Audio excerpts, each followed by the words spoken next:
partecipare a questo circolo di incontri culturali estivi organizzati tra giugno e luglio dall'Associazione Culturale sulle Ali Advento presso la Biblioteca dell'Amministrazione Regionale di Chiusi. Saluto tutti i presenti e ringrazio l'Associazione, l'Assessorato regionale alla cultura e in particolare la signora Rosalia Flores. E qui.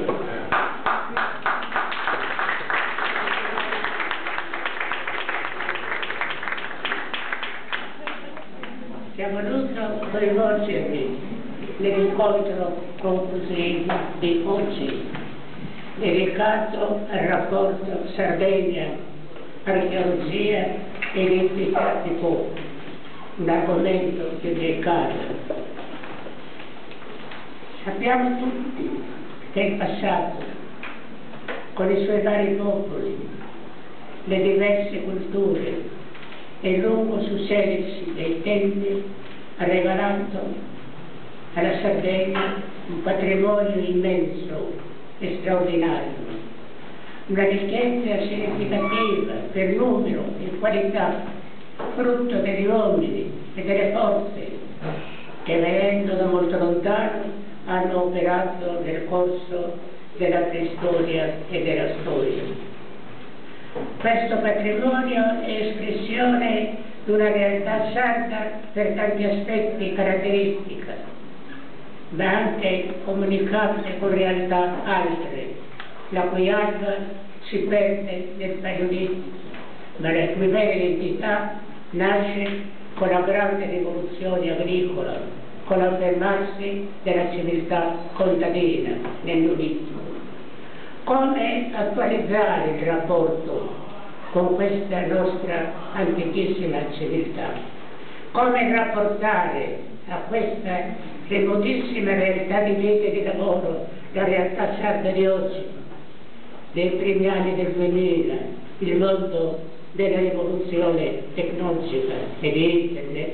Come stabilire ancora un nesso tra Sardegna, archeologia, identità di popolo, come gli amministratori politici, sindacati, gli scienziati, gli uomini di cultura, gli operatori del campo culturale ed economico, il mondo dell'informazione e i cittadini devono porsi di fronte a questa miniera di prodotti o beni culturali che, nonostante gli indubbi passi avanti compiuti, ancora hanno bisogno di essere esplorati, tutelati, fatti conoscere, valorizzati.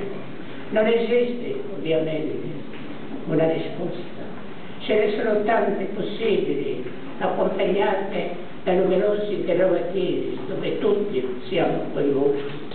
Certamente non è più accettabile un rapporto romantico come in passato, una contemplazione estetica come nel Settecento. Nemmeno è accettabile un rapporto di tipo economico, liquidistico, lo sfruttamento ad oltranza della miniera.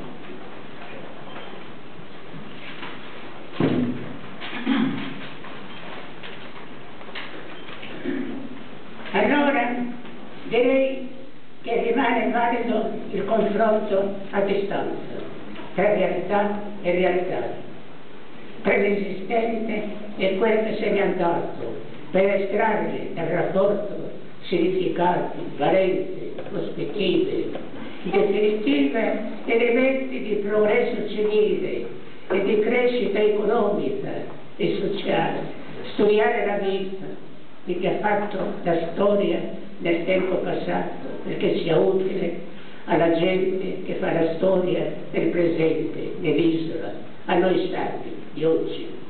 Occorre mettere ancora in gioco il nostro patrimonio di beni archeologici e culturali nell'attualità, farlo giocare come memoria, perché siamo anche quello che siamo stati e lo saremo sempre.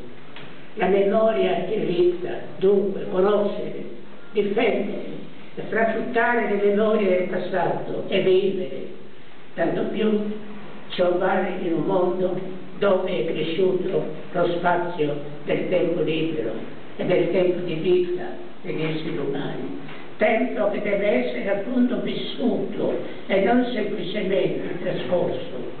Da ciò nasce l'importanza dell'organizzazione della cultura e dei beni culturali e l'esigenza di avere un'adeguata rete di servizi e strutture, musei, parchi e siti archeologici, mostre, centri di informazione, archivi, biblioteche a disposizione della popolazione, anche in situazioni di svantaggio. E mi pare che in questa direzione vada anche la nuova legge regionale sui beni culturali del 2006, che prevede la promozione di reti integrate di luoghi, istituti della cultura e del supporto di un piano strategico a tutela dei beni culturali.